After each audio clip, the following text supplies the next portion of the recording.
শাকিবকে নিয়ে আমাকে নিয়ে সিনেমার কথা বলা হচ্ছে, যদিও আমি শাকিব খানের অনেক বেশি সংখ্যার সিনেমার নায়িকা, 72টা সিনেমা করে ফেলেছি, তারপরেও আমার সৌভাগ্যের হবে যে কখনো শাকিব খানের সাথে সিনেমা করার সুযোগ হয়। আসলে এই বিষয়টা মানে এই কারণেই বলবো যে আমি যেহেতু শিল্পী, এই যে আমি স্যালুনে এসেছি, আমি তো বলতেই পারি যে আমার একটি স্যালুন আছে, আমি কেন উদ্বোধনে আসবো। বাট সব থেকে বড় কথা, আমি অপু বিশ্বাস চিত্রনায়িকা। আমার পরিচয় হচ্ছে আমার ফ্যান ফলোয়ারদের সাথে নিজেকে কানেক্ট করা। তো কানেক্ট করাটাই হচ্ছে আমার মূল লক্ষ্য। সুতরাং সেটা হতে পারে স্যালুন উদ্বোধন, হতে পারে কোনো প্রোডাক্টের সাথে নিজেকে যুক্ত করা, হতে পারে আমার সিনেমা, হতে পারে যে কোনো জায়গা। এই বিষয়ে আসলে আমি অবগত নই আপনার প্রশ্নটার সম্পর্কে।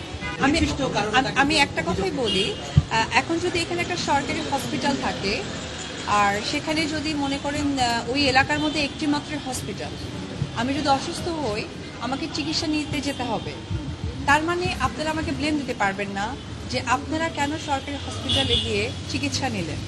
তো আমার ব্যাখ্যাটা এটাই থাকবে যে আমরা শিল্পী, আমরা শোবিজের মানুষ, শো অফ করাটাই আমাদের প্রফেশন। সো আমি এই কথাটাই বলবো যে আপনারা সকলেই অসম্ভব বুদ্ধিমান, আর আমাদের বাংলাদেশের আইনের প্রতি আমরা সকলেই শ্রদ্ধাশীল। আর আমরা গর্বের সাথে বলি যে আমরা আসলে বাংলাদেশি বাঙালি, যেটা আমাদের সবচেয়ে গর্বের বিষয়। সেই জায়গা থেকে আবারও নোটেড দ্য পয়েন্ট যে আমরা শিল্পী, আমরা সকলে। হ্যাঁ, অবশ্যই সিনেমা তো দেখায়, তবে এবারে এই যে সিনেমাগুলো